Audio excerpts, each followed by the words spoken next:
next speaker is Brett Fitzgerald. He's the executive director of the Snook and Gamefish Foundation and previously served as chairman for the Southeast Regional Director for the prior 3 years. He's a contributing editor to Florida Sportsman magazine and a special education instructor in the Palm Beach County school system, where he has promoted an academic curriculum through environmentalism and resource conservation. He has served in the U.S. Army in both the intelligence and paratrooper divisions with special forces operations, so don't get in his way. And he has been a driving force behind the Snook and Gamefish Foundation's Angler Action Program, which is the only recreationally owned fishery database that has been used directly in state-level stock assessments. I'm good. Very good.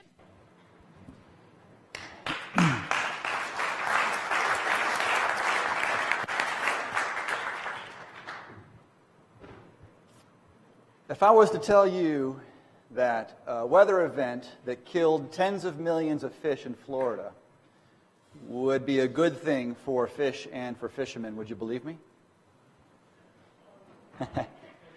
Before you answer that, I am a writer and a fisherman, so I have kind of a twofold liberty on embellishment. We're going to talk about the Angler Action Program today, and when I'm done explaining this program to you, you're going to see how a very simple app where fishermen can contribute data into a database about their fishing trip has benefited fisheries managers. It's benefiting habitat managers and restoration projects, and it's benefiting anglers themselves. This gentleman here, his name is Pete Squibb. He's our most prolific logger down in Southwest Florida. He actually goes around to clubs now and does presentations just showing other fishermen how he's improved his fishing trips just by reviewing his own data. So the way this all started, in 2010, we had a historic cold event in Florida. And basically what happened was we had a freeze out. It was they really thought it was a once-in-a-century type event. It was cold for 11 days. It rained. There was a northeast wind. And especially the southwest part of the state, down by the Everglades and 10,000 Islands area, really got crushed. And it killed a lot of fish.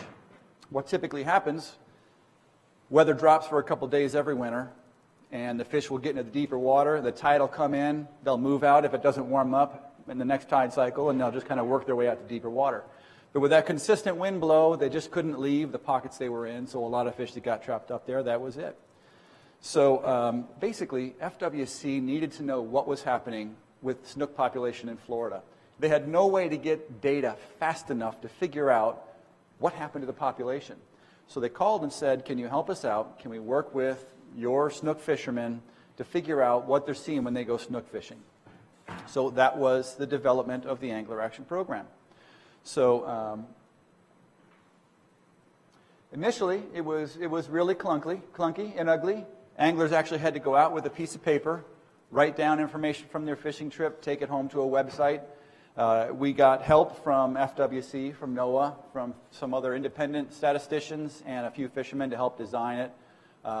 Again, just for snook, but we had big ideas that maybe some way down the road we'd be able to advance it and find some other things. There was a huge response. There was an emotional response, so it was easy to get snook fishermen involved.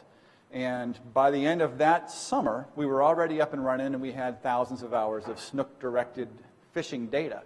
And right around that fall, FWC said, we want to do an interim stock assessment, see what's going on, send us what you have. So we had already outgrown our little database a couple times. The data was a mess. We thought, okay, this is the end of it. He's not going to be able to do anything with it. Came back, loved it, used it. What they've realized was they just had been missing the mark on getting information for the fish that people let go. And for a species like snook, that's 95 to 99% release. That's a whole lot of data they'd never had before. So it was very helpful to them, and they said, hey, can you give us information on some other species too? We need to know. They gave us actually a list of 6. That's what this card came from. Tarpon, bonefish, permit, redfish, and sea trout, and snook. And so at that point, we started working on building an app and that sort of thing. And kind of bringing more fishermen involved to help make the website more responsive. As soon as we just about got done putting that together, FW said, you know what, we changed our mind, we want everything. Can you give us bluegills and blue marlin and everything in between? So we turned around and started working on that and built it up, and that's what it is. So it was kind of a groundbreaking experience. There's never been a recreationally owned database, like she had said, that's been used in a state-level stock assessment. So that first little bit of information they took from Snook really opened the door for us and made us hopeful for some other things in the future. So right away, 2012 is when we opened it up to other species, and this is just kind of a look at, back then even, what species were being targeted, and what you see here is the most caught fish is sea trout, most logged fish is sea trout. Snook was still the most targeted. The green represents the fish that people let go. Red was the fish that people harvested. So all those fish in the green there that you see would never have counted in any type of stock assessment in the past. The way that stock assessments were done was they have somebody by the dock, they ask them what they caught, what they captured, what they killed. Phone intercepts, same thing, what did you catch, what did you keep? So, but the ones in the dockside intercepts, they look at them, they measure them. The fish that they let go, they didn't even bother asking them because they didn't think there was any way to get any value out of that data. So what this means is now a fish doesn't have to be killed to be counted in a stock assessment. So this is sort of what it looks like from the angler side. It's from the app. It's very simple and straightforward. They open the app. You fill out a profile in advance. So if you're fishing, if you're a person of habit and you go to the same spot, there is a username and password for each person. Your phone will recognize who you are unless you log all the way out and have to enter it back in. There's the associated websites connected. The same username and password gets you in so you can enter data from the website if that's what you want to do. But the essential data that fishery managers wanted to catch, it's all pretty easy to capture there. And one of the most important aspects there is the location feature. You're required to give your location at least to the county resolution. That's what they need for the stock assessment. You don't need to give your actual location for general use purposes. The more people use it, the more they do that, and the more they realize it gives them power to learn from their own trips as well. I'm not going to get too wonky about data, but I could, and it gets really fun and exciting. But what I'm just going to explain to you right here, this is just data on sea trout again, and this is relevant because that's a stock assessment that's currently being done in Florida. And what you see here on this side is percentage of trout that are over the slot size in Florida, which is over 20 inches. And that goes straight from 0 up, so it's not a zoom in of a chart to make it look more impressive. In 2012, almost 13% of the anglers' reported catches of trout were over that 20-inch limit. And you see all of a sudden something's happening. And last year, it was 3.1%. It's dropped pretty much every year. This side over here is the number of trout caught per trip. That's dropped in half. It was 8.8, now it's 4.4 over that time. When the stock assessment comes out, this will be the first time that we'll be able to look at our data and compare it with the other data sources the state has and see, are they seeing the same thing we are? Do we need to break this down more regionally? What do we think is happening? What's causing this type of change in numbers?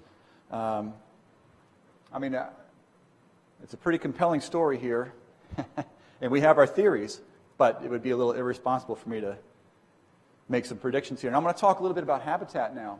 This was one of the most exciting studies that was done on our data. It was a University of Florida study, and it was a very straightforward and simple study. And the gist of it is the counties that have the most mangroves per linear foot, percentage-wise, mangroves is a coastal tropical plant in Florida that's used as habitat for a lot of species.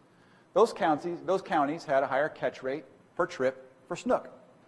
So any fisherman would look at you and say, duh, no kidding.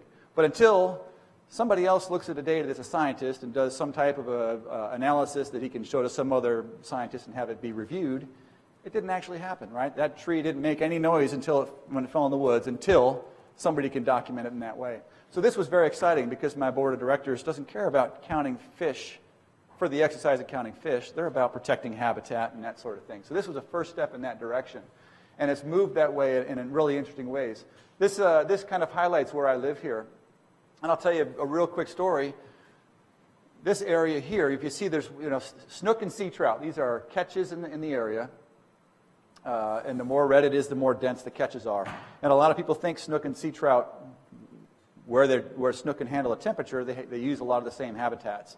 But where I live in Palm Beach County, in the southeast part there, you see that there's a lot of snook caught up in here, but there's not any sea trout. The area where I live in Palm Beach County, all that inshore habitat has been replaced with bulkhead, and there's no more seagrass. So what's interesting is the West Palm Beach Fishing Club's been around since the 30s, and they have their own little records there, and they have line classes just like the IGFA, and if you walk in and look at it, it's real impressive. And the sea trout records, every one of them before 1970 was caught locally in Palm Beach County. Everyone after 1970 was somewhere else in the state. So there used to be seagrass there, there used to be habitat, it used to support a sea trout fishery, now it doesn't, and this allows us to give pretty powerful visual representations of the relationship between habitats and fish and fishermen and the money they spend while they're out there recreating and the time they spend and the relationship between all those things. And the last little thing about habitat, this is something that's going on right now with the county. Palm Beach County has spent millions of dollars on habitat restoration projects. They've never had any hard data to show their funders that it's doing anything. So we skinned an app similar to our iAngler for the Angler Action Program. It's a tournament app, and fishermen can participate in these tournaments, collect this data, and now, so there's a 6-week-long derby that was brought about by a need from the county. They needed data. All the local fishing clubs kick in prizes and all that sort of thing, so it's free. It's become a great family event. Last year was the first year. All of the top 5 spots were junior anglers that won all the prizes. But basically, they're using that data to show the habitats that they spent money on restoring, that's where people are spending time fishing relative to the other spots.